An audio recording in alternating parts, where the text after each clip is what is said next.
Hello everyone. Today for my visual aid speech, I decided to teach you how to do a tie-dye shirt. The reason why I chose this is because a couple of weeks ago I read an article stating that it actually began around 1000 BC. Mummies were found in Egypt wrapped in cloth that were covered in this dye. It began to spread across the world, and it didn't get to the United States until about the mid-1950s, because the Vietnam War was going on and the hippies were really wanting peace, and that's their symbol. That was how they got out their symbol for peace. So there's 3 steps to doing a tie-dye shirt. The first step involves getting your shirt ready to be dyed. The second step involves getting your dyes ready to dye your shirt, and the third step actually involves dyeing your shirt. So you want to make sure that you have all of the supplies that you need. You're going to need to buy a tie-dye kit from Michael's, Hobby Lobby, or Walmart, and it comes with tie-dye, the tie-dye mix, the tie-dye bottles, and the rubber bands and the gloves. You want to make sure that you buy a plain white shirt that is 100% cotton. So the first thing that you're going to do is you're going to put your t-shirt in the washer machine and take it out while it's wet, while it's damp, so that the colors can bleed through. That's exactly what you want. You're going to take your shirt and lay it on a flat surface. Take your pointer finger and your thumb and begin to twirl the shirt around. Begin to twist the shirt around. So finally, when you get it in this cinnamon roll type thing, you want to put the rubber bands up and down. Put one rubber band up and down on the shirt. Put one rubber band side by side on the shirt. And put one rubber band diagonally on the shirt. So it should begin to look something like this.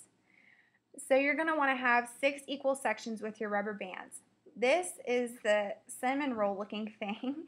When you twist it, make sure that you put your rubber bands to where it's 6 equal sections. So I put one up and down, one side by side, and one diagonally across. So there's 6 equal sections there. So after you do that, make sure that you need to get your dyes ready. That's the second step. You need to perform your second step by getting your dyes ready. So you need to mix your dyes with water and make sure that you shake them up really well. Also, make sure that your surface that you're doing this on is completely covered, because the dye will stain. So you need to make sure that you have trash bags and newspaper down. So you're going to mix that in these different color bottles, this, and make sure that you put your gloves on, because the dye will stain your hands as well. So you want to take your shirt and you want to take one color and begin to color in one section at a time with a different color. You can do 2 colors or 6 colors or whatever you want, but you want to fill each section with a different color. After you do that, you want to wrap your shirt in plastic wrap and let it sit 6 to 8 hours so the color will set in the shirt. Then you want to unwrap the plastic wrap and take off the rubber bands after you let it soak for 6 to 8 hours, and you have this really awesome tie-dye shirt.